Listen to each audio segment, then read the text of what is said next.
Hey guys, this is how I'm going to recreate this, but I'm going to use a little different rainbow, same concept, but this is the one I'm going to use that I found on Google.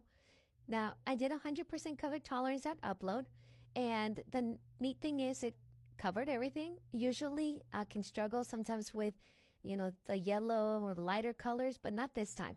If you do find yourself struggling with the colors, maybe starting to go away, then go ahead and lower the color tolerance. The other thing is save it as single layer, and I'll show you why.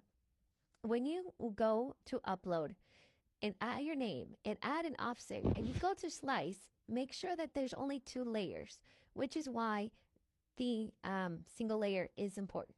I'm going to add my name, and to add that additional layer to the name, you can make it as thick or thin as you want. You're going to include an offset. So this is where I'm still just centering my name. You can hardly see it because it's black and dark gray, but I'm going to change the color in a moment. The nice thing about offset here is that once you add your offset and you move your name out of the way, you're able to slice through those 2 layers. You'll see in a moment here. All right.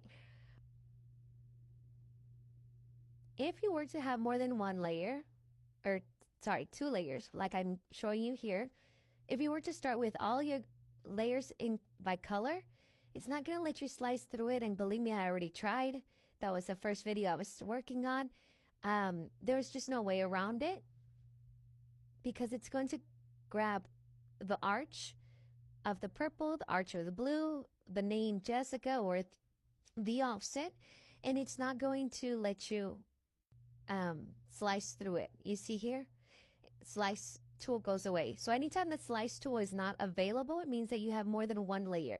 Sorry, more than 2 layers available for slicing, and so it's not going to do it. All right. Now for the slicing, here is your offset. You can make it thick, you can make it thin, you can make it thicker, however you want for it to show up. Here, I'm going to send the rainbow to the back and bring forth Jessica.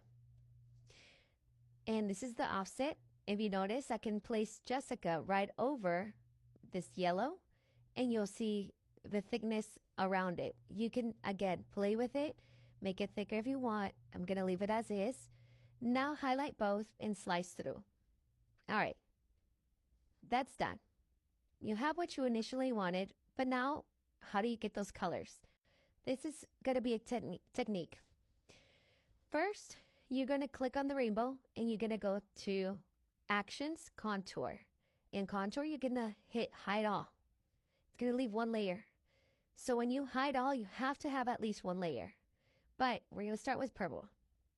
Now we're going to duplicate it. And you can either hit Hide All again and start clicking on what you want, or just start clicking on what you want and then click off of what you already had, which is the purple. And we're going to do this for every single layer.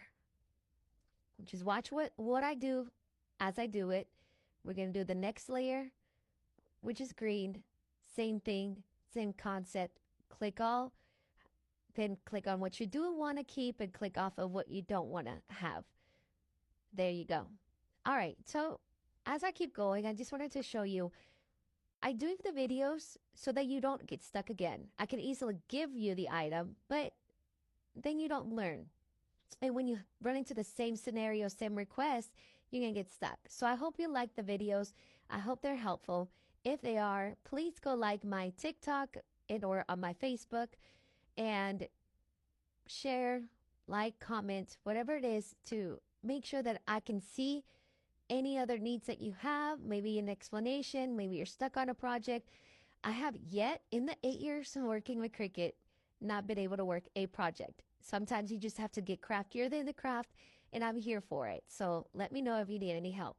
All right, we're on the last one, and that one was a simple one. The other thing is, now that you have it, how do you set it up the way you want it? You know, they're all kind of funky and crooked.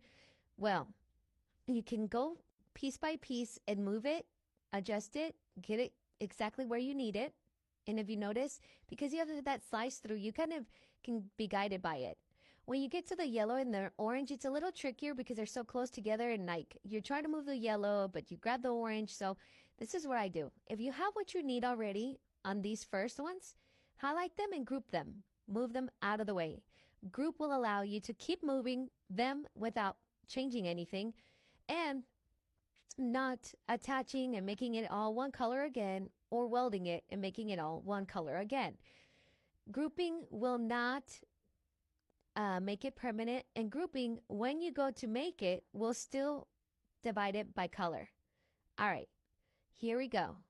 I think we're almost done. We're almost there. I think Jessica's the only thing I still adjust a bit. But keep in mind also, if you're doing a shirt or if you're making this with vinyl, you will still have to do the same thing, but manually. So Jessica will cut, each color will cut, and then you have to place it where you want it. And I'm going to show you here. Once I set it to a size that I can show you in mats. Each of them are here. That's the nice part, but you'll have to go in and layer them on yourself. I would use maybe Jessica as a centerpiece. Make sure that you have enough space up and down from it so that you can center it correctly. The other way is you can flatten it. If you flatten it, you still would have it cut individually unless you add an offset. And this is beautiful. Works great for maybe print and cut stickers or print and cut on a transfer sheet that you're going to maybe press onto a shirt. Either way. Once you have your offset, you have to flatten that all together. Otherwise, it's still going to cut separately. Now, I'm using this square just as a visual and set it to the back so that way you can see. It looks like we lost the white, but it's actually there once you flatten it, and that's how it's going to print and then cut. So it's going to print the colors and then it's going to cut around the white, not in each color individually, but you have to flatten it all together. When you go to make it, it's going to look like it's not there. But again, this is a good way to check that it is already there. And then you can make easy stickers or anything else.